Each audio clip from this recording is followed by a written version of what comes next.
వాక్యంలోకి వెళ్దాం. ఎఫెసీయులకు రాసిన పత్రిక 3వ అధ్యాయం 18వ వాక్యంలో చదువుతారా? ఎఫెసీయులకు రాసిన పత్రిక 3వ అధ్యాయం 18వ వాక్యం. క్రీస్తు మీ హృదయములను విశ్వాసం ద్వారా నివసించినట్లుగాను తన మహిమైశ్వర్యం చొప్పున మీకు దయచేయవలనని మీరు దేవుని సంపూర్ణత యందు పూర్ణులగునట్లుగా ప్రేమ యందు వేరుపాడి స్థిరపడి సమస్త పరిశుద్ధులతో కూడా దాని వెడల్పు పొడుగు లోతు ఎత్తు ఎంతో గ్రహించుకొనుటకు జ్ఞానములకు మించిన క్రీస్తు ప్రేమను తెలుసుకొనుటకును తగిన శక్తి గలవారు కావాలని ప్రార్థించున్నాను. చిన్న ప్రార్థన. పరిశుద్ధుడా, ప్రేమగల తండ్రి, నీకే వందనాలు. వాక్యమైన దేవుడా, మీకే వందనాలు. ఈ ఉదయకాల సమయంలో మీరే మాతో మాట్లాడి నీ వాక్యంలో ఉన్నతమైన సంగతులు, నీ హృదయం, నీ మనస్సు గ్రహించుకొని భాగ్యం మాకు ఇవ్వండి తండ్రి. సూటిగా స్పష్టంగా మీరు మాతో మాట్లాడి నైనా మీరే మమ్మల్ని నడిపించమని, పరిశుద్ధాత్మదేవ మీరే మాకు సహాయం చేయమని యేసు నామములో అడుగుతున్నాం తండ్రి, ఆమేన్. దేవుడు ఆదియందు భూమి ఆకాశాలని సృజించాడు. ఆదిలో ఎవరున్నారు? దేవుడు ఉన్నాడు. ఆ వాక్యమైన దేవుడే సర్వ సృష్టిని మాట చేత కలిగించాడు. మనం ప్రార్థన చేసేటప్పుడు మొట్టమొదటి ఏమని ప్రార్థన చేస్తాం? పరలోకమందున్న మా తండ్రి. యేసయ్య ప్రార్థన కూడా మనకు అదే నేర్పించాడు. పరలోకమందున్న మా తండ్రి అంటే ఒక తండ్రి మనకున్నాడు. ఆ తండ్రి ఏం చేశాడంటే మొట్టమొదట ఒక వ్యక్తిని సృష్టించాడు. మంటిని తీసుకొని నేల మంటితో నరుణ్ణి నిర్మించి వాని నాసికా రంధ్రాల్లో జీవవాయువు నూది నరుడు జీవాత్మ అయ్యాక అతనికి ఏం పేరు పెట్టాడు? ఆదాము అని పేరు పెట్టాడు. ఆదాము ఎవరు? మనందరికీ తండ్రి, మూల పురుషుడు. ఫస్ట్ దేవుణ్ణి ఎవరు సృష్టించాడు? తండ్రిని సృష్టించాడు. పురుషుణ్ణి దేవుడు సృష్టించాడు. ఎందుకంటే ఆదిలో ఉన్న దేవుడు తండ్రి. ఆ తండ్రి ఇంకొక తండ్రిని మనకి సృష్టించాడు. అయితే మనం అనుకుంటాం కుటుంబంలో కానీ ఎక్కడైనా చూస్తే చాలామందికి చాలా విలువైన వాళ్ళ కింద మనం చూస్తాం. కానీ అన్నిటికంటే ప్రాముఖ్యంగా దేవుడు మొట్టమొదట సృష్టించింది ఎవరిని? మనకి తండ్రిని సృష్టించాడు. హల్లెలూయా. ఆ తండ్రి నుంచే ఈరోజు ఫాదర్స్ డే అని పెట్టారు. ఈరోజు ఒకరోజు చేస్తే ఫాదర్స్ డే కాదు, ప్రతిరోజు కూడా నీ తండ్రి మీద నీకు గౌరవం ఉండాలి. ఏదో ఒక రోజు చేసి స్టేటస్లు పెట్టో లేకపోతే ఫాదర్స్ డే అని చెప్పి కాళ్ళకు నమస్కారం చెప్పు, ప్రైజ్లాడ్ చెప్పు, ఇవన్నీ చెప్తే అది ఒకరోజు చెప్పేది కాదు. ఇది బ్రతుకు దినాలన్నీ కూడా నీ తండ్రి నీకు కనపడినప్పుడల్లా నువ్వు కృతజ్ఞత కలిగి ఉండాలి. ఎందుకంటే తండ్రిని ఎవరిచ్చారు? మనకి దేవుడు ఇచ్చాడు. ఆ తండ్రి నీకు అవసరం కాబట్టి, నిన్ను పోషించేవాడు కాబట్టి. తల్లి అందరికీ అనుకుంటాం తల్లి పోషిస్తుంది మనల్ని అనుకుంటాం. పెంచేది తల్లి అవ్వచ్చు, కానీ మనకు కావలసిన పోషక అన్నీ కూడా అందించేది మాత్రము తండ్రి. మొన్న మదర్స్ డే రోజు చాలా విషయాలు చెప్పిన. ఈరోజు పురుషుల గురించి నేను చెప్తాను. హల్లెలూయా. ఎప్పుడూ స్త్రీల గురించి చెప్తేనే మరి పురుషుల గురించి ఎప్పుడు చెప్పాలి మనం? ఈరోజు ఫాదర్స్ డే కాబట్టి కొంతమంది ఏం చేస్తారంటే పురుషుని తక్కువ చేసి తండ్రిని తక్కువ చేసి పిల్లల దగ్గర మాట్లాడుతూ వాళ్ళకి విలువ లేకుండా చేసి వాళ్ళని తక్కువగా చేసి మీ నాన్న ఇలాగా వాళ్ళకి దృష్టిలో తక్కువ చేసి మాట్లాడుతుంటే వాళ్ళకి ఏమనిపిస్తుంది అంటే చిన్నప్పటి నుంచి తండ్రి మీద ద్వేషం పెరుగుద్ది. అలా ఎప్పుడూ చేయకూడదు. ఎందుకంటే తండ్రి లేకపోతే మనం లేం. హల్లెలూయా. దేవుడు లేకపోతే మనం లేం, తండ్రి లేకపోయినా మనం లేం. దేవుడిలోంచి తండ్రి వచ్చాడు, తండ్రిలోంచి మనం వచ్చాం. ఇవన్నీ కూడా క్రమంగా జరిగినాయి. ఈ క్రమం దేవుడు సృష్టించింది. అందుకే వాక్యంలో రాయబడి ఉంది, తండ్రి తన కుమారుని ఎలా జాలిపడినట్లు నేను మీ ఎడల జాలిపడుతున్నాను అంటాడు. ఇంకేమంటాడంటే నీవు మాకు తండ్రివి, పరమ కుమ్మరివి నీవు, మేము జకటమని అంటాడు. మన తండ్రి ఎవరు? పరలోకమందు ఉన్నాడు. ఆ తండ్రి మనతో ఎప్పుడు ఉండలేడు కాబట్టి మనకు ఒక తండ్రిని ఇచ్చాడు. ఈ తండ్రి బైబిల్లో చాలామంది తల్లిదండ్రులు ఉన్నారు. అబ్రహాం గురించి చూస్తాం, యాకోబు గురించి చూస్తాం, ఇస్సాకు గురించి చూస్తాం. వీళ్ళందరూ కూడా భక్తి విషయంలో పిల్లల్ని ఎలా పెంచాడో మనం చూస్తాం. ఇంకా ఉన్నతంగా చూడాలంటే యోబు తన పిల్లలందరినీ ఉదయాన్నే అరుణోదయాన్ని లేపి, తెల్లవారుజామునే లేపి, ఇంకా సూర్యోదయం అవ్వకుండానే తన పిల్లలందరినీ లైన్గా నుంచోబెట్టి, వాళ్ళు మాట విషయంలో కానీ, చూపు విషయంలో కానీ, హృదయంలో కానీ దేవుణ్ణి ఏమైనా దూషించారేమో అని చెప్పి ప్రతి ఉదయం తీసుకొచ్చి దహన బలులు అర్పించేవాడు. హల్లెలూయా. ఒకవేళ వాళ్ళ హృదయంలో దేవుణ్ణి దూషించారేమో, నా పిల్లలు దేవుడికి వ్యతిరేకంగా ఉండకూడదు, నా పిల్లలు భక్తిలో ఉండాలి, నా పిల్లలు దేవుని కొరకు బ్రతకాలని ఆ తండ్రి క్రమం చూడండి. 10 మంది పిల్లలు. ఎంతమంది? యోబుకి ఎంతమంది పిల్లలు? అంతేనా? 10 మందినా? ఎంతమంది? నిజం చెప్పండి. బైబిల్ ఎంతమంది ఉంది?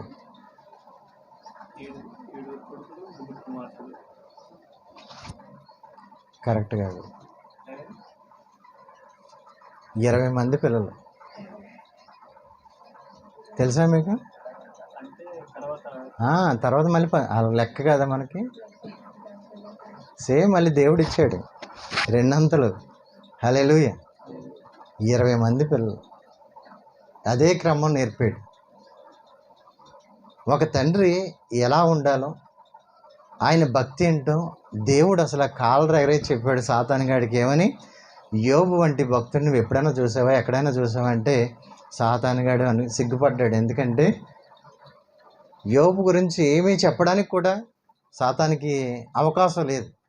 అవకాశం లేక అన్నాడు, నువ్వు అతన్ని కంచి వేసావు, అతని చేతి పని దీవించావు, ఆశీర్వదించావు, కాబట్టి నేను నిన్నన్నా పొగుడతాడు, స్తుతిస్తాడు, ఎంత గొప్పవాడన్నా అవుతాడు, దాందే ఉంది. దేవుడు అన్నాడు, నువ్వు అన్నీ ఇచ్చి చూడు, అన్నీ ఇచ్చినా అలాగే ఉంటాడు, అన్నీ తీసేసినా అదే భక్తి చేస్తాడు. దేవుడు చెప్పినట్టుగానే అన్నీ తీసేసి చూసిన యోబులో ఏముంది?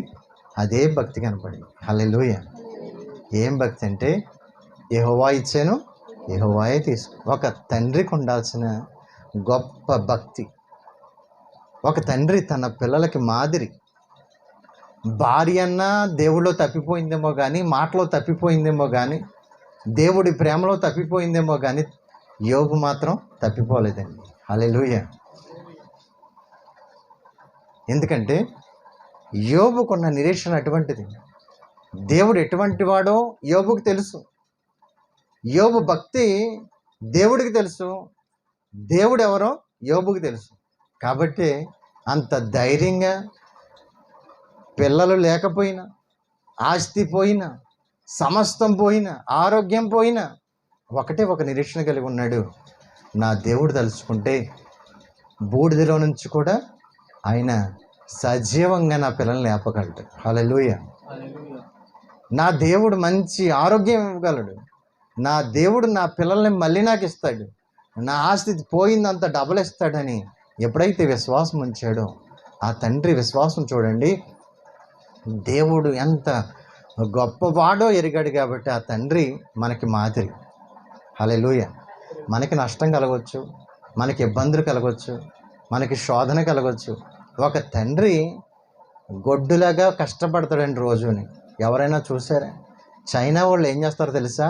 స్కూలు వెళ్ళిన వెంటనే తన పిల్లలకి ఏం చూపిస్తారంటే స్కూల్లో నీ తండ్రి ఎట్లా కష్టపడుతున్నాడో చూడని చూపిస్తారు. ఒక వీడియో వేసి ఆ తండ్రులు ఎట్లా కష్టపడుతున్నారో, మీరు ఎలా బ్రతకాలో, పిచ్చి వేషాలు వేయకుండా మీరు ఎలా చదువుకోవాలో, మీరు ఎలా భవిష్యత్తును నిర్మించుకోవాలో చూడండి ఒకసారి. నువ్వు ఇలా కూర్చొని చదువుతున్నావంటే నీ తల్లిదండ్రులు ఎంత కష్టపడుతున్నారో ఒకసారి ఆలోచించని. ఎందుకో తెలుసా? నువ్వు వాళ్ళ కష్టపడినవ్వకూడదు. వాళ్ళ మంచి భవిష్యత్తును వాళ్ళకి మీరు ఇవ్వాలి. మీకు మంచి భవిష్యత్తు ఇవ్వడానికి వాళ్ళు కష్టపడుతున్నారు అని చెప్పడానికి వారు ఆ వీడియో చూపిస్తారు. మన స్కూల్లో ఏం చూపించరు. అందుకే చైనాలో ఎవ్వరు కూడా ఖాళీగా ఉండరండి. ఏదో ఒక పని చేసుకుంటూ ఈరోజు వాళ్ళు బిజినెస్ ఎక్కడ కూడా ప్రతి గృహం దగ్గర కూడా ఎవ్వరు పని చేయని వాళ్ళు ఎవరు ఉండరు. వాళ్ళు కష్టపడుతూనే ఉంటారు. అందుకే వాళ్ళు అంత అభివృద్ధి పొందారు. వాళ్ళ కష్టాన్ని మనం చెప్తున్నాం. ఒక తండ్రిగా యోబు నెరవేర్చవలసిన విషయాలు నెరవేర్చాడు. నోవాహును చూసినా, అబ్రహామును చూసినా, ఎవరిని చూసినా తన కుటుంబాన్ని ఎలా నిర్మించుకోవాలో అట్లా నిర్మించుకున్నారు. తన పిల్లలు తన మాట వింటూ తన కొరకు బ్రతికేలాగా, దేవునికి పని చేసేలాగా చేశారు వాళ్ళని. హల్లెలూయా. ఫిలిప్ అనే భక్తుడు ఉన్నాడు బైబిల్లో. అతనికి 9 అమ్మాయిలు. ఆ 9 అమ్మాయిలను ఏం చేశాడు తెలుసా? వాళ్ళకి ట్రైనింగ్ ఇచ్చి వాక్యం చెప్పే పిల్లలుగా తయారు చేశాడు. మనం ఏమనుకుంటాం, 9 పిల్లలు ఉంటే ఒక డాక్టరు, ఒకళ్ళు ఇంజనీరు, ఒకళ్ళు పోలీసు, ఇంకొకళ్ళు టీచరు. కానీ ఫిలిప్ అనుకున్నాడు, నా పిల్లలు 9 దేవుడికి ఉపయోగపడాలి. హల్లెలూయా. నోవాహు ఏమనుకున్నాడు? నా 3 కోడళ్ళు, నా 3 కొడుకులు దేవుడు పని చేయాలి, ఈ వాడ కట్టాలి, దేవుని పనిలో ఒక పాత్రలుగా ఉండాలని ఆ వాడ నిర్మించే పనులు వాళ్ళు పెట్టాడు. చూడండి, దేవుడి మాటకి ఎంత విధేయులయ్యారు, దేవునికి ఎంత గౌరవం ఇచ్చారు, దేవుని చిత్తాన్ని ఏ విధంగా చేశారో మనకు అర్థమవుతుంది. అబ్రహాము గురించి చూడండి, ఇస్సాకుని ఏ విధంగా పెంచాడో చూడండి. బలిపీఠం మీద తీసుకెళ్ళి బలి ఇస్తానంటే నువ్వు ఇచ్చేదేంది? ఆ 70, 90, 100 సంవత్సరాల వయసులో ఎవరైనా యవనస్తుడు 17 సంవత్సరాల అబ్బాయిని కట్టగలరా? కానీ లోబడ్డాడు. ఎందుకంటే తండ్రికి లోబడే విధానం అది. ఆ బలిపీఠం మీద ఎప్పుడైతే కత్తి ఎత్తాడో ఏం అడగలే, ఎందుకు చంపుతున్నావు అని కూడా అడగలే. కానీ ఎప్పుడైతే దేవుణ్ణి చూశాడో, తండ్రి గురించి తెలుసు, దేవుడి గురించి ఇస్సాకు తెలుసు. అబ్రహాము కుటుంబం ఎటువంటిదంటే ఆ ఇంట్లో పని వాళ్ళందరూ కూడా భక్తి వాళ్ళే. అబ్రహాము భక్తి వాళ్ళందరికీ తెలుసు. అబ్రహాముతో దేవుడు ఎట్లా మాట్లాడతాడో తెలుసు. అబ్రహాము దగ్గరున్న ఒంట్లు కూడా మోకరిస్తాయి. హల్లెలూయా. నీ పిల్లల మోకరింప చేయటం నీకు రాదు. అబ్రహాము దగ్గర ఉన్న ఒంట్లు కూడా మోకరింప చేసి ప్రార్థన చేయించేవాడు. అటువంటి తండ్రి అబ్రహాం. అందుకే విశ్వాసులకు తండ్రిగా అబ్రహాముని దేవుడు మనకు చూపిస్తున్నాడు. ఇస్సాకు ఎప్పుడైతే ఆ కత్తెత్తాడు అబ్రహాము, దేవుడు అంటున్నాడు, ఆగు అబ్రహాం, నీ భక్తి ఏంటో నాకు అర్థమైంది, నీ కుమారుడి కంటే కూడా నన్ను ఎక్కువ ప్రేమిస్తున్నావు కదా నువ్వు. చూడండి, అప్పుడు అంటున్నాడు దేవుడు, నీ తండ్రి దేవుణ్ణి, నీ తండ్రి అయిన అబ్రహాము దేవుణ్ణి అంటాడు. ఇస్సాకుతో మాట్లాడేటప్పుడు నీ తండ్రి అయిన అబ్రహాము దేవుణ్ణి. దేవుడు మోషేతో మాట్లాడేటప్పుడు ఏమంటాడంటే నీ తండ్రి దేవుణ్ణి అంటాడు. అంటే వాళ్ళ తరతరాలు అబ్రహాం, ఇస్సాక్, యాకోబు దేవుడి కింద ఆ యొక్క ఉన్నతమైన ఆ యొక్క కుటుంబం, ఆ కుటుంబ తరతరాలు దేవుణ్ణి కలిగి జీవించినట్లుగా మనం చూస్తాం. ఎఫెసీ రాసిన పత్రికలో ఈ 3వ అధ్యాయం 18వ వాక్యంలో రాయబడి ఉంది, ఒక తండ్రి తన పిల్లల కోసమే ఇలాగుంటే, దావీదు ఒకరోజు అబ్షాలోము అనేవాడు తన కుమారుడు చాలా అందగాడు, చాలా సుకుమారం కలిగిన వాడు, మంచి హైట్, మంచి అందం. అటువంటి వ్యక్తి సొంత కుమారుడు తండ్రి మీదకి యుద్ధానికి వస్తే ఆ తండ్రి ఏమంటాడంటే, నా కుమారుణ్ణి యుద్ధం జరుగుతూ ఉంటే నా కుమారుని మాత్రం ఏం చేయకండి అంటాడు. అయినా కానీ ఆ సైన్యాధిపతి ఈ యొక్క జుట్టు ఎక్కువ ఉన్న ఆ యొక్క అబ్షాలోముని చెట్టుకి ఏలబడతా ఉంటే గాడిద వెళ్ళిపోయింది, ఇతను వచ్చి చంపేస్తాడు.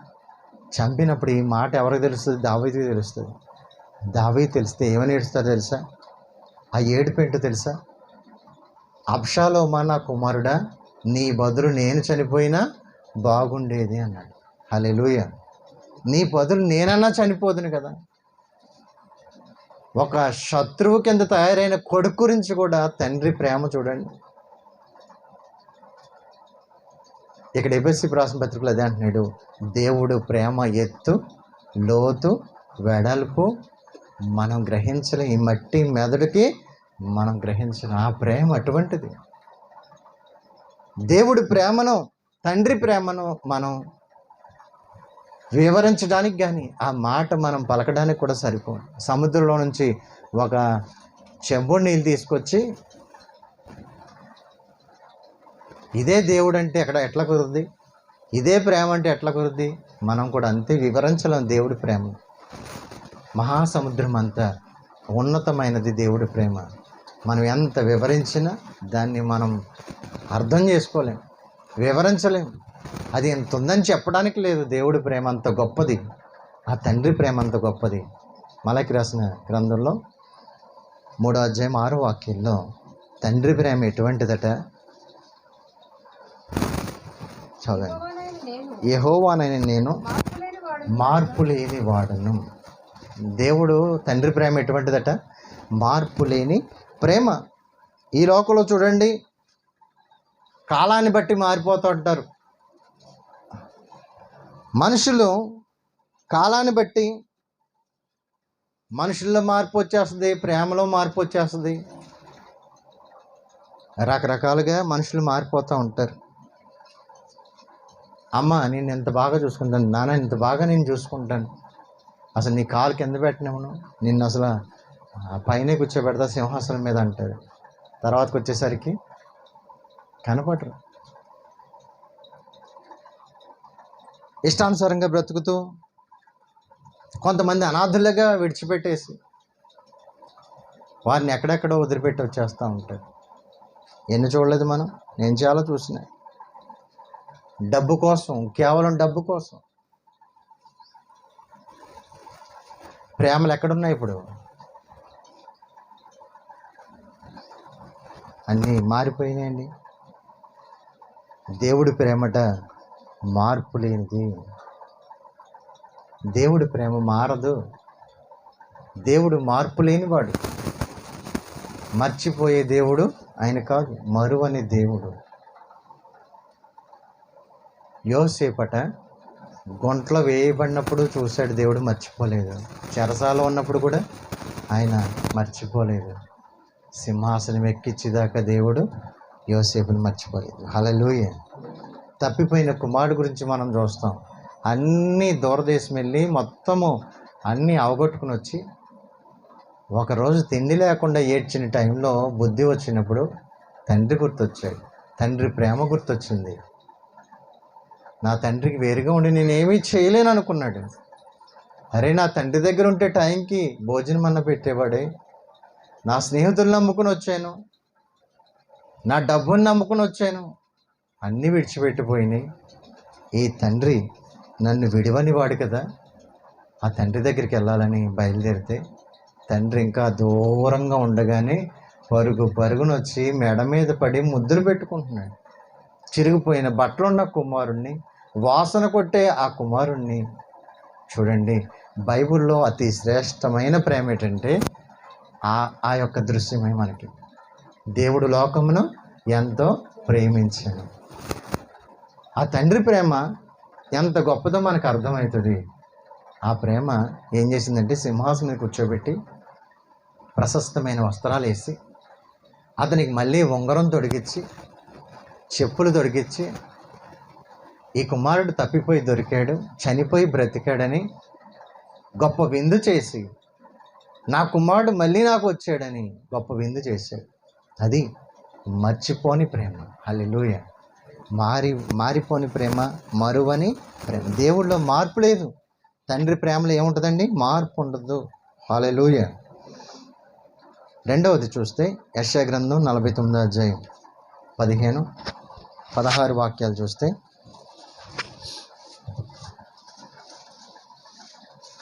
యెషయా గ్రంథం 49:15-16 వాక్యాల్లో స్త్రీ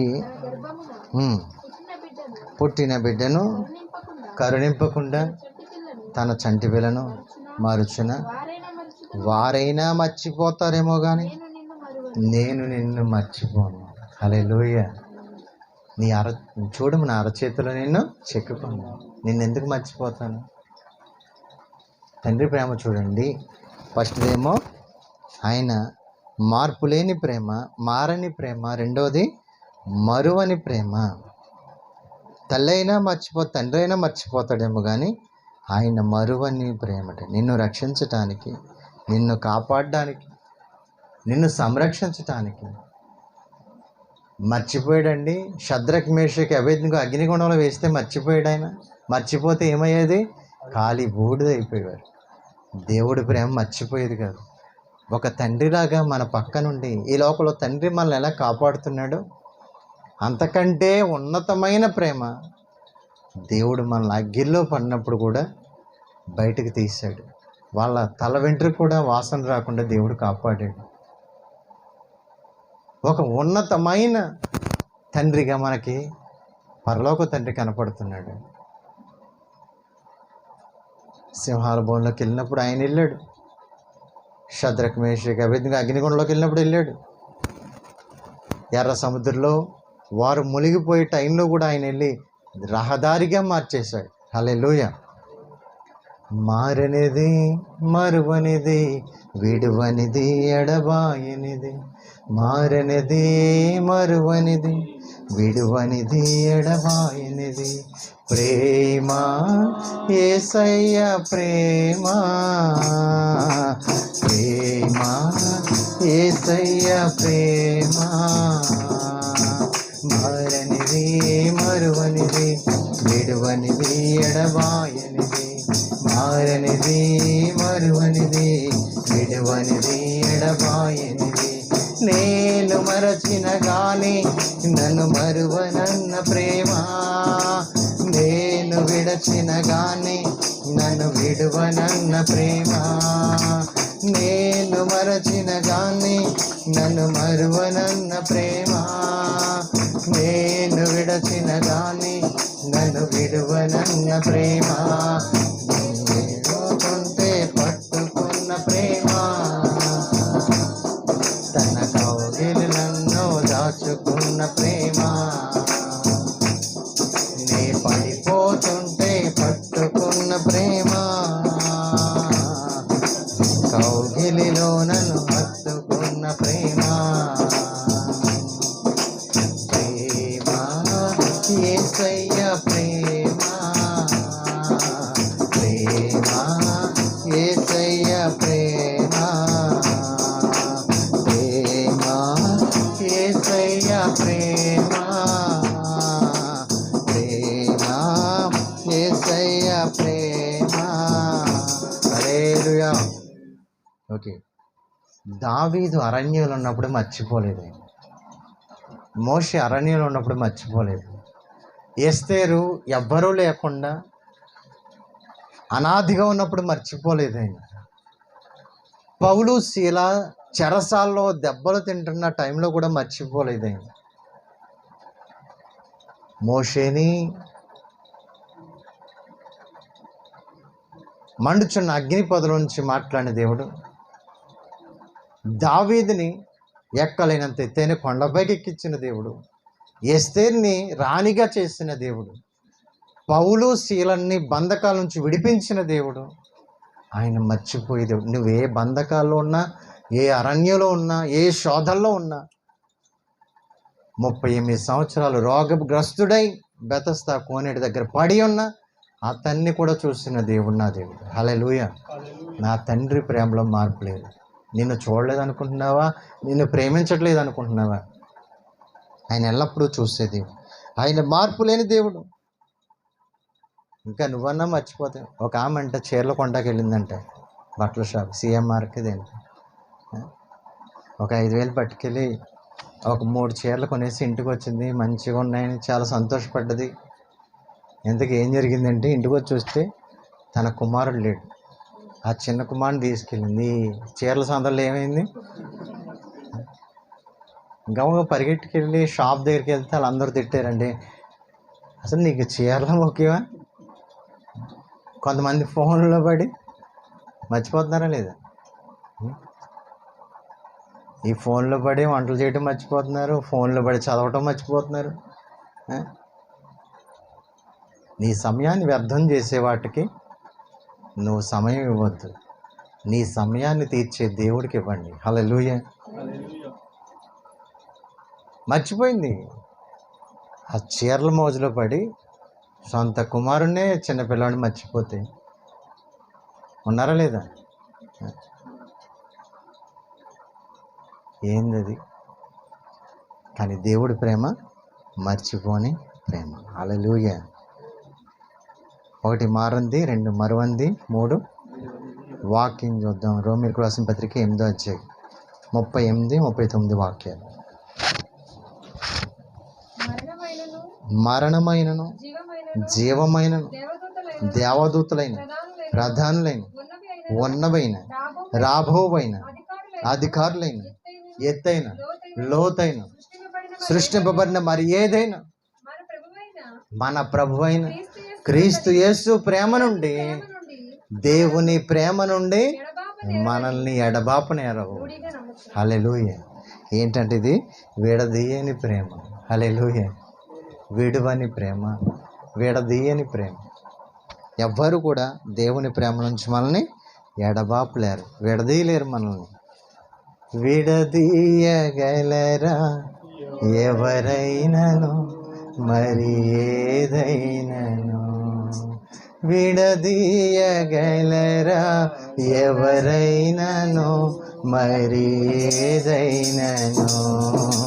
రాజా జగమెరిగిన నా యేసు రాజా, రాజా జగమెరిగిన నా యేసు రాజా, రాగాలలో అనురాగాలు కురిపించిన మన బంధము అనుబంధము, మన బంధము అనుబంధము. విడదీయగలరా ఎవరైనాను మరి ఏదైనాను? విడదీయగలరా ఎవరైనాను మరి ఏదైనాను? రాజా జగమెరిగిన నా యేసు రాజా. హల్లెలూయా. దేవుడి ప్రేమ నుంచి మనల్ని విడదీసేది ఏది కూడా లేదు. ఒక తండ్రి నుంచి తన పిల్లల్ని విడదీయలేరు. అంత ఉన్నతమైన ప్రేమ అది. ఉన్నతమైన ఆ ప్రేమ తండ్రి చెప్పుకోలేడు, కానీ మనం గ్రహించవచ్చు. ఆ తండ్రి ప్రేమ ఎటువంటిదంటే నిన్ను ఒక ఉన్నతమైన స్థితికి చేర్చాలని తన రక్తాన్ని చెమటగా మార్చి కష్టపడుతూ ఎంత త్యాగం చేస్తాడో. పరమ తండ్రి ఏం చేశాడో తెలుసా? మనందరం నరకానికి వెళ్ళకూడదని, నువ్వు మంచి భవిష్యత్తు కలిగి ఉండాలని, అందరికంటే పైవాళ్ళుగా ఉండాలని ఒక తండ్రి ఎలాగైతే కష్టపడుతున్నాడో, నీ తండ్రి కూడా నరకానికి వెళ్లకుండా నీకోసం తన ప్రాణాన్ని అర్పించిన ప్రేమ దేవుడి గొప్ప ప్రేమ. హల్లెలూయా. నినెవే పట్టణం దేవుడి దృష్టిలో ఘోరమైపోయినప్పుడు దేవుడు దాన్ని ఏం చేయాలనుకున్నాడు? నిర్మూలన చేయాలనుకున్నాడు. కానీ యోనాను పంపించి దేవుడు సువార్త ప్రకటించినప్పుడు వాళ్ళందరూ కూడా మారు మనసు పొంది దేవుడి దగ్గర పశ్చాత్తాపడి వాళ్ళ గోనె బట్ట ధరించుకొని ఏడ్చి కన్నీళ్ళు పెట్టి చంటి పిల్ల మొదలుకొని జంతువులు మొదలుకొని గొర్రె పిల్ల మొదలుకొని ఆ దేశాన్ని పరిపాలించే రాజు వరకు కూడా గోనె బట్ట ధరించుకొని మోకరించి పశ్చాత్తాపడి ఏడిస్తే దేవుడు చేద్దామనుకున్న కీడు మానేసి మేలు చేయటం ప్రారంభించాడు. నా ప్రజలను ఎందుకు నేను నాశనం చేయనప్పుడు ఇంత మంచి ప్రజల వెళ్ళని పశ్చాత్తాపడ్డాడు. దేవుడే మనసు మార్చుకున్నాడు, నా ప్రజలు నశింప చేయకూడదు. దేవుడు యోనాను ఎందుకు పంపించాడు అంటారు? దేవుడు యోనాను ఎందుకు పంపించాడు? నా ప్రజలు ఒకసారి ఛాన్స్ ఇద్దామని. దేవుడు ఒక ఛాన్స్ ఇస్తాడు, జాగ్రత్త. ఆ ఛాన్స్ని పోగొట్టుకుంటే నీకు తప్పదు. ఇంకా అది దేవుడు వదిలిపెడతాడు అంతే. నీ మనసు కఠినమైపోతే ఇంకా దేవుడు నీతో మాట్లాడు. ఇంక నువ్వు వాక్యానికి లోబడకపోయి సంఘానికి లోబడకపోతే, ఇదేంటి దేవుడు మాట్లాడేవాడు మాట్లాడట్లేదు, నన్ను ఏం అంటలేదంటే ఇంక నువ్వు దేవుడికి నువ్వు అవసరం లేదు, వదిలిపెట్టేశాడని లెక్క. హేబేల్ని కయ్యను చంపినప్పుడు కయ్యన్ని ఏం చేశాడు? ముద్ర వేసి వదిలిపెట్టాడు, అంతే. దేవుడు వదిలిపెట్టేస్తాడు. జాగ్రత్త, వదిలిపెడితే నీ బ్రతుకు అది బ్రతుకే కాదు అసలు. దేవుడు హెచ్చరించినప్పుడు, దేవుడు గద్దించినప్పుడు, దేవుడు నీతో మాట్లాడినప్పుడు ఆ తండ్రి ఒక కుమారుడిని గద్దించే రీతిగా నేను గద్దిస్తాడు. సరి చేసుకో నీ బ్రతుకు. ఒక కుమార్తెకి చెప్తా, కుమారుడు చెప్తారు ఏమని? జాగ్రత్త, నువ్వు ఇలా ఉంటే పనికిరావు. ఎందుకు పనికిరావు అంటే, ఎందుకు? టైంకి లేవాలి, టైంకి చదవాలి, టైంకి కాలేజీకి వెళ్ళాలి, స్కూల్కి వెళ్ళాలి. నీ భవిష్యత్తుని గురించి వాళ్ళు ఇవన్నీ చెప్తారు. దేవుడు కూడా అదే చెప్తాడు, నువ్వు ఇలా ఉంటే దేవుడికి పనికిరావు, నా పనికి పనికిరావు నువ్వు. కాబట్టి నువ్వు ఇలా ఉండాలని దేవుడు హెచ్చరిస్తాడు మనల్ని. కాబట్టి మన జీవితము దేవుడికి అర్పించుకోవాలి. దేవుడు అంటే యోనాని పిలిచి, యోనా ఎందుకు కోపంగా ఉన్నావు అంటే, నువ్వేమో చేస్తానన్న కీడు చేయకుండా వాళ్ళు తప్పించావంటే, యోనాని అంటాడు దేవుడు 120 అంటే 1,20,000 మందిని చంపితే ఏమన్నా ప్రయోజనం ఉందా? వాళ్ళు మారు మనసు పొందారు కదా. నా పిల్లలు వాళ్ళు, కుడి ఎడమలు తెలియని ప్రజలు వాళ్ళు, నేను రక్షించిన. హల్లెలూయా. నా పిల్లల్ని నేను రక్షించుకోవద్దా? దేవుడు ఈ లోకం పట్ల కూడా అదే ప్రేమ కలిగి ఉన్నాడు.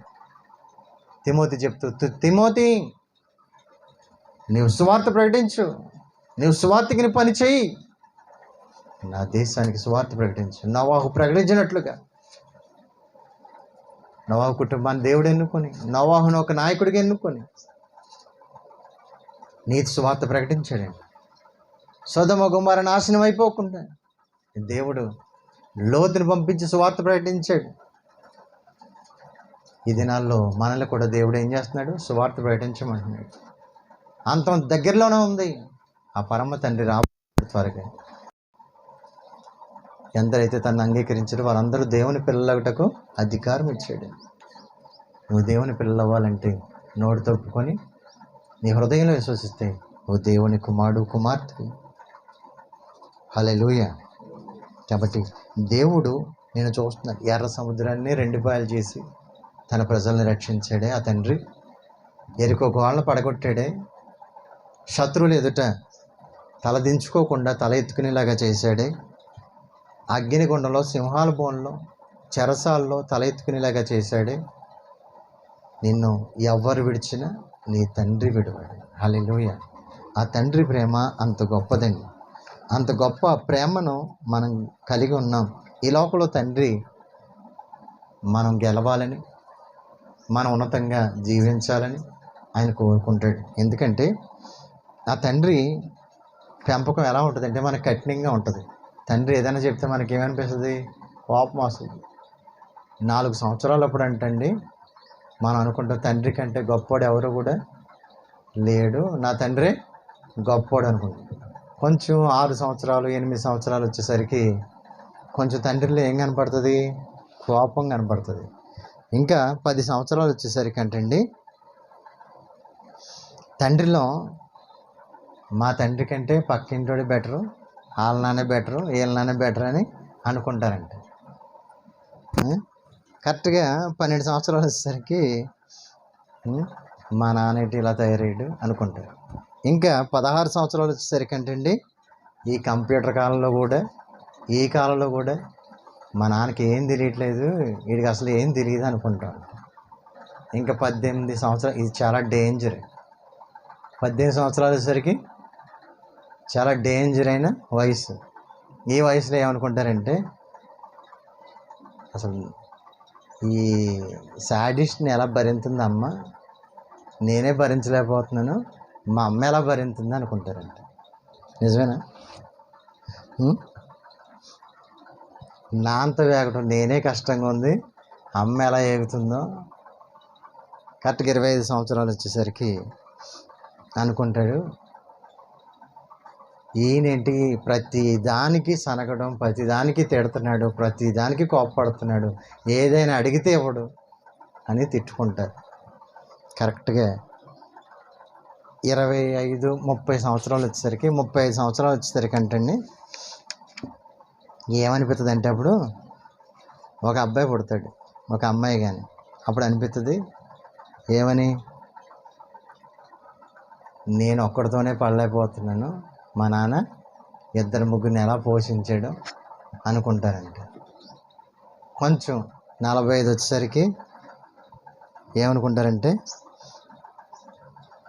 నేను ఎంత కష్టపడి ఇన్ని చేస్తుంటే వాడు నా మాట అనకుండా ఆడు ఇష్టం వచ్చినట్టు చేస్తున్నాడు, మా నాన్నే బెటరు, నన్ను క్రమశిక్షణగా పెంచాడు అనుకుంటారంట. ఇంక 50 సంవత్సరాలు వచ్చేసరికి నాన్నకి దూరదృష్టి ఎక్కువే, నా కోసం పొలం ఇవన్నీ సమకూర్చి పెట్టాడు, ధనాన్ని, గ్రేట్ మా నాన్న అనుకుంటాడు. 60 సంవత్సరం వచ్చేసరికి మా నాన్నకంటే గొప్పోడు ఎవరో లేరనుకుంటాడు. ఆ సమయానికి ఉన్నా ఉండకపోయినా లాస్ట్కి చివరికి మిగిలేదేంటి, మా నాన్నకంటే 4 సంవత్సరాల వయసులో ఏదనుకున్నాడో 60 సంవత్సరాల వయసులో అతనికి తెలిసి వస్తుంది, ఈ పెరిగిన వ్యక్తికి మా నాన్న చాలా గ్రేట్. ఇది తండ్రి విషయం. అందుకే మనిషి ఉండగానే ప్రేమించాలి, తండ్రి ఉండగానే గౌరవించాలి, తండ్రి ఉండగానే ఆ స్థానాన్ని మనం విలువ ఇవ్వాలి. కాబట్టి ఈ యొక్క ఉదయకాల సమయంలో ఈ ఫాదర్స్ డే సందర్భంగా ఈ తండ్రి మనల్ని ఎలా కాపాడుతూ సంరక్షిస్తున్నాడో, తండ్రి కానీ కొన్ని బాధ్యతలు ఉన్నాయి. నిన్ను చూసే నీ పిల్లలు నడుస్తారు, జాగ్రత్త. నీ భక్తిని చూస్తారు, నీ ప్రార్థనా జీవితాన్ని చూస్తారు, నీ ప్రార్థన బట్టే వాళ్ళు ముందుకెళ్తారు. నువ్వేది చేస్తే వాళ్ళు వెనకాలే అది చేయడానికి ఇష్టపడతారు. నువ్వు వెళ్ళి అక్కడ ఏదన్నా మొక్కలు పీకు, వెనకాల వచ్చి వాళ్ళు మొక్కలు పీకుతూ ఉంటారు. చిన్నపిల్లలు చూసారా మీరు? నువ్వేదన్నా పారబెట్టి అలా చెయ్యి, నీ వెనకాల వచ్చి అదే సేమ్ చేస్తావు. భక్తి కూడా అంతే, తప్పు కూడా అంతే. నువ్వేది చేస్తే అది చేస్తావు. అందుకే నీ భక్తి నీకు ధైర్యం పుట్టించాలి. నీ తండ్రి నీకు తెలియాలి. పరలోకమున్న తండ్రి మనల్ని ఏ విధంగా ఉండమన్నాడో మనం ఆ విధంగా ఉంటే మన పిల్లలు కూడా ఆ విధంగానే భక్తి నేర్చుకుంటారు. బైబిల్లో చాలామంది ఉన్నారు, చెప్పడానికి టైం సరిపోదు, కానీ ఆ తల్లిదండ్రులు ఏ విధంగా తన పిల్లలు పెంచారు అడిగారు దేవుణ్ణి. హనోకు కాదు, మనోహ భార్య దేవదూత కనపడి నీ కుమారుని ఇవ్వబోతున్నానమ్మంటే ఇలా పెంచాలంటే మళ్ళీ దేవదూత వచ్చినప్పుడు అడుగుతారు, నా కుమారుని ఎలా పెంచాలి. యోకేబేదు మోషే తల్లి తన కుమారుని ఎలా పెంచిందో చూడండి. దేవుడి కోసం పెంచింది. సమూయేలుని చూడండి, హన్న ఎట్లా పెంచింది. హన్న భర్త